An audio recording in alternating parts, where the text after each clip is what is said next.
ESG atau Environmental, Social, and Governance merupakan salah satu kerangka untuk menilai kinerja perusahaan dalam 3 aspek, yaitu aspek environmental atau lingkungan, aspek sosial, dan aspek governance atau tata kelola. Saat ini, rakyat Indonesia sedang marah berat dengan adanya perusahaan yang melakukan pemagaran laut hingga sepanjang 30 km. Tentu sejajar dengan garis pantai. Meskipun setelah dibedah ternyata mereka mempunyai SHGB atau SHM atas laut yang dipagari tersebut, apakah ini berarti pemagaran laut tersebut legal? Yuk kita tunggu tindak lanjut dari pemerintahan Presiden Prabowo Subianto selanjutnya.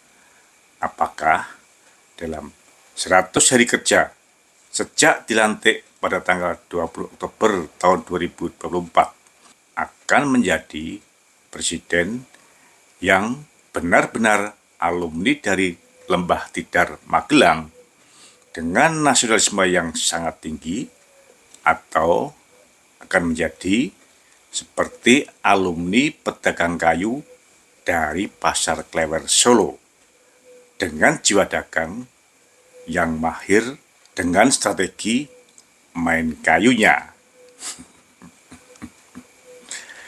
Namun, dari sisi ESG, Environmental, Social, dan Governance, menurut saya perusahaan tersebut jelas-jelas telah melakukan berbagai pelanggaran. Di antaranya, dari sisi lingkungan, tindakan tersebut jelas-jelas telah merusak ekosistem di laut.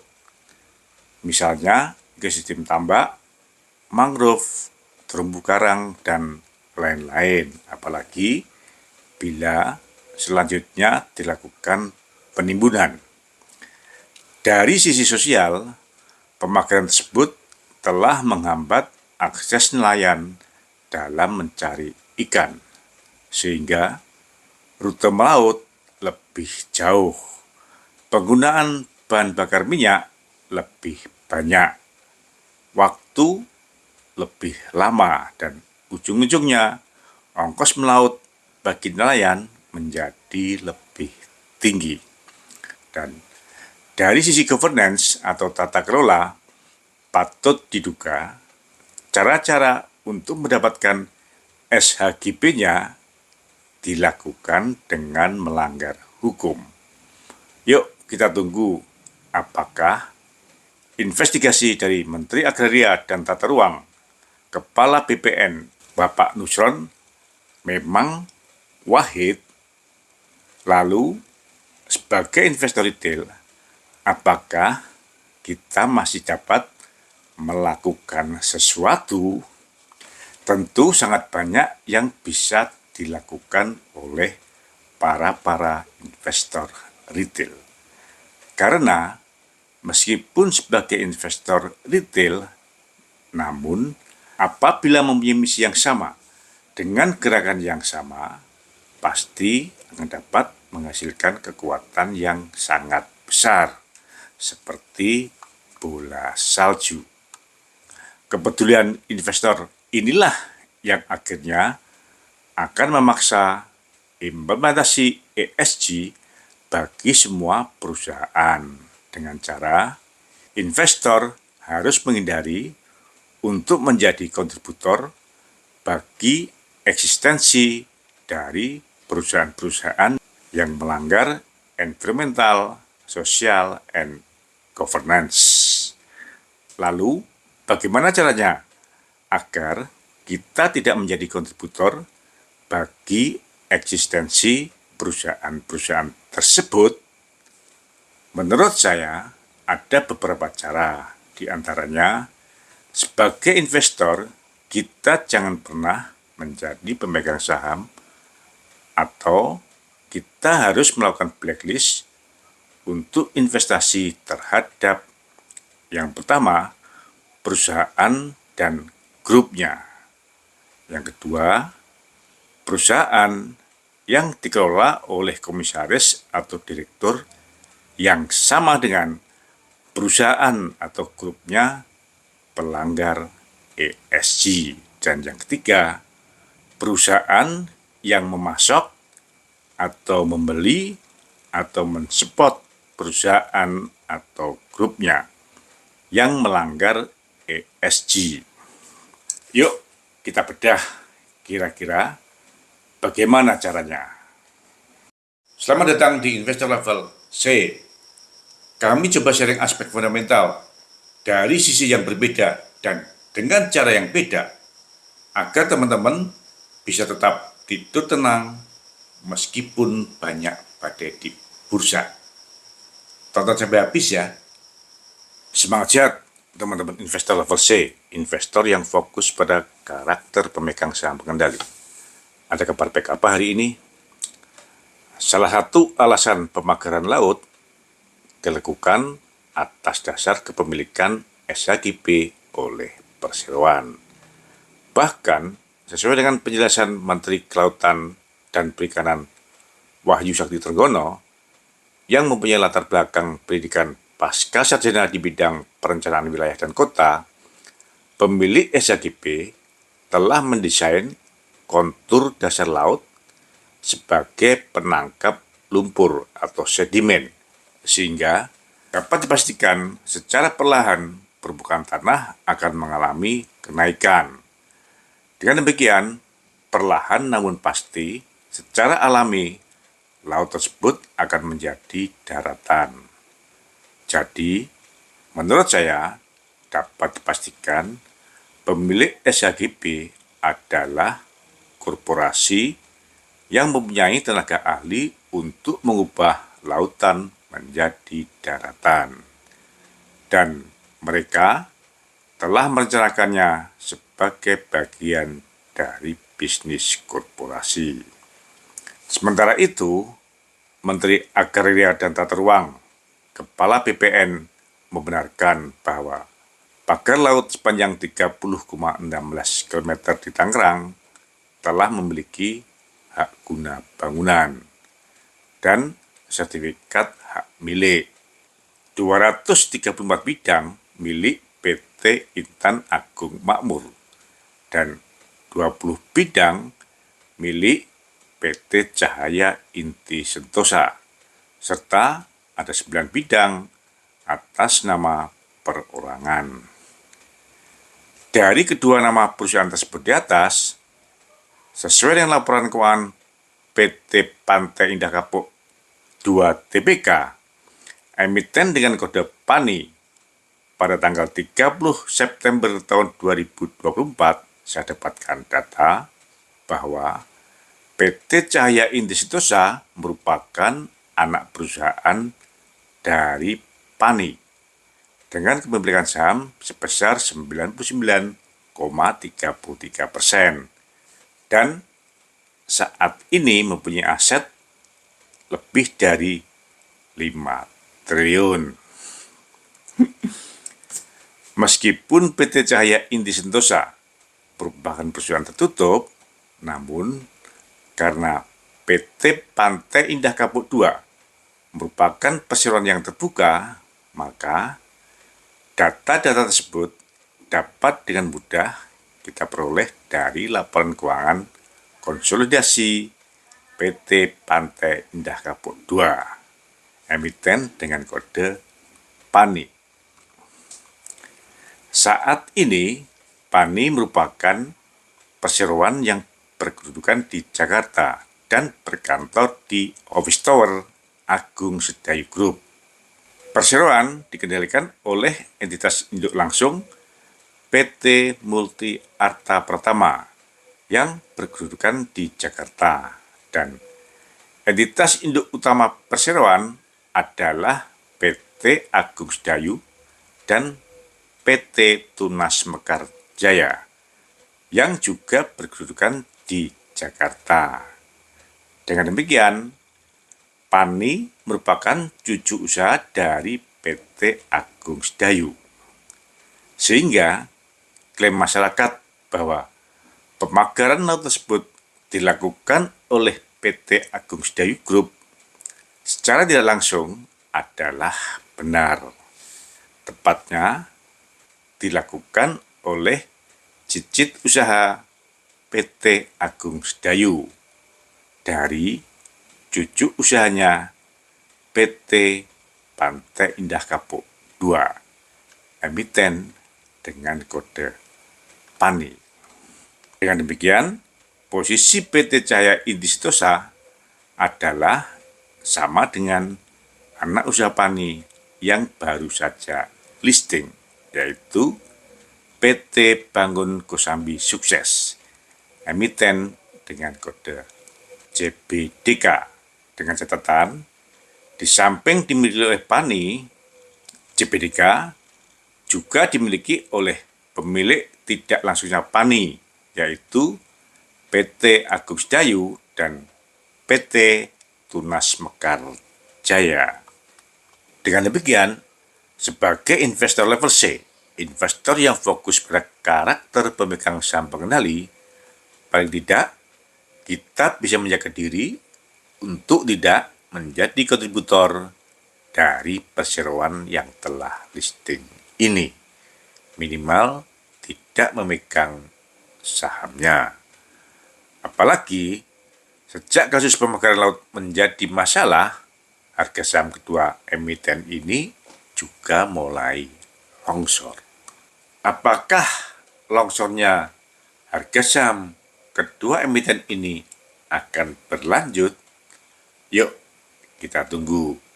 Semoga semakin besar investor yang peduli dengan aspek ESG, environmental, sosial, dan governance.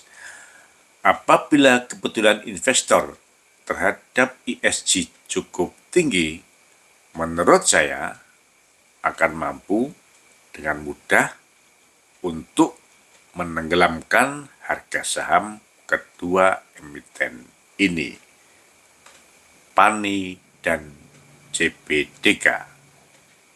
Lalu, siapa para petinggi perseroan di atas? Dari laporan keuangan PANI, kita bisa dapatkan para direksi dan komisarisnya. Dan ada satu nama yang saya kenal baik, yaitu Profesor Jisman Simanjuntak, yang merupakan ekonom, peneliti, dan pengurus Yayasan Prasetya Mulia. Aneh juga ya, seorang profesor dari perguruan tinggi ternama kok bisa-bisanya terlibat pada perusahaan yang tidak peduli dengan ESG. Sebagai teman, saya hanya bisa menyarankan agar Profesor Jisman Simanjuntak segera saja mengundurkan diri daripada memelukkan alma mater dan marganya. Sedangkan dari perspektif CBDK, saya dapatkan direktur dan komisaris yang menarik dari PT Agung Sedayu, yang merupakan salah satu entitas pemegang saham utama CBDK, yaitu Saudara Nono Sampono dan Freddy Numberi. Nono Sampono merupakan pensiunan jenderal TNI Angkatan Laut, mantan komandan Korps Marinir, serta mantan Pangdam 17 Cendrawasih pada periode 2020 sampai dengan 2022. Sedangkan Freddy Numberi juga pensiunan jenderal TNI Angkatan Laut dengan jabatan Menteri Kelautan dan Perikanan periode 2004 sampai dengan 2009. Freddy Numberi juga pernah menjabat sebagai Gubernur Papua, Menteri Pendayaan Aparatur Negara, dan Menteri Perhubungan. Keren kan? Tapi aneh juga nih, kok bisa kedua jenderal yang pernah dididik nasionalismenya dan mungkin punya tiket untuk dimakamkan di Taman Makam Pahlawan, namun juga terlibat di perusahaan yang merusak lingkungan. Apakah mereka nggak malu dengan mantan para dosennya di Akmil dan para anak buahnya yang mencapai ribuan ya? Lalu, bagaimana dengan kontributor yang bersifat supporting? Dapat dipastikan bahwa suatu perseroan akan berkembang dengan pesat apabila memperoleh dukungan pembiayaan dari bank. Dan sebelum memberikan pembiayaan, bank pasti melakukan penilaian dari semua aspek terhadap perseroan, termasuk aspek ESG-nya. Lalu, bank-bank mana saja yang memberikan dukungan pembiayaan kepada PT Agung Sedayu Group? Mengingat hanya ada 2 perseroan yang telah listing, maka sesuai dengan laporan keuangan tanggal 30 September tahun 2024 dari PANI dan prospektus listing dari PT Bangun Kosambi Sukses, emiten dengan kode CBDK, saya dapatkan bank-bank yang memberikan pembiayaan kepada mereka, yaitu untuk PT Pantai Indah Kapuk 2, emiten dengan kode PANI per 30 September tahun 2024, terdapat 3 kreditur, yaitu Bank Artagraha dengan limit 278 miliar, Bank Nasional Nobu dengan limit 161 miliar, dan Bank BNI dengan limit 385 miliar atau mempunyai proporsi 47% terhadap total kredit. Sedangkan sesuai dengan prospektus IPO-nya pada 30 Juni 2024, CBDK juga mempunyai 3 kreditur yang sama, yaitu dari Bank Artagraha mempunyai fasilitas kredit sebesar 154 miliar. Dari Bank Nasional Nobu mempunyai fasilitas kredit sebesar 163 miliar. Dan dari Bank BNI mempunyai fasilitas kredit sebesar 420 miliar. Atau 57% dari total kewajiban kepada kreditur.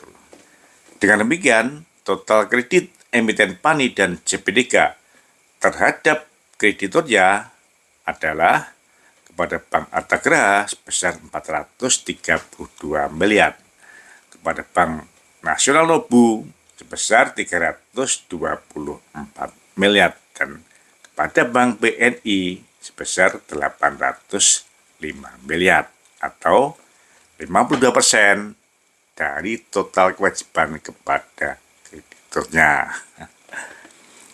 PT Bank Artagraha telah listing dengan kode INPC dengan penerima manfaat akhir Tommy Winata, sedangkan beberapa komisaris yang cukup dikenal adalah Ki Syahnarki, pensiunan Jenderal TNI Angkatan Darat dan mantan Panglima TNI tahun 2020 sampai dengan tahun 2022. Lalu Tommy Winata dan Gianto Kusuma atau Aguan. Sedangkan Bank Nasional Nobu telah listing dengan kode Nobu dengan penerima manfaat akhir Lipo Group dan mempunyai komisaris yang cukup dikenal, yaitu Profesor Andrianus Moy, mantan Gubernur Bank Indonesia. Sedangkan Bank BNI merupakan bank BUMN, sehingga menurut saya ini paling parah. Kok bisa bank BUMN memberikan kredit kepada grup usaha yang melanggar ESG? Bagaimana cara mereka melakukan analisa ya?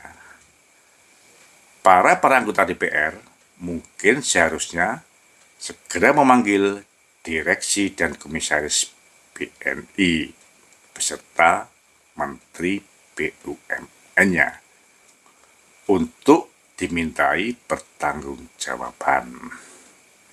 Saat ini di jajaran komisaris BNI ada nama Prajoto, bankir senior, pengamat perbankan yang sebelumnya sangat vokal, serta Pak Hala Mansuri, mantan Wakil Menteri BUMN. Untuk direksi saat ini, BNI dipimpin oleh Royke Tubilar, bankir senior dengan pengalaman yang sangat panjang. Jadi, dari kasus pemagaran laut yang melanggar ESG tersebut, menurut saya, investor telah mendapatkan 3 mantan pejabat yang harus di blacklist karena terlibat langsung dengan grup perusahaan pemagar laut, yaitu Profesor Jisman Simanjuntak, Nono Sampono, dan Freddy Numberi, serta 5 emiten, pemagar laut, dan pendukung pembiayaannya yang harus dihindari, yaitu PANI, CPDK, BBNI, INPC, dan NOBU, termasuk semua direksi dan komisaris dalam emiten-emiten tersebut yang memberi dukungan pembiayaan kepada PANI dan CPDK, terutama dari BBNI yang merupakan bank BUMN.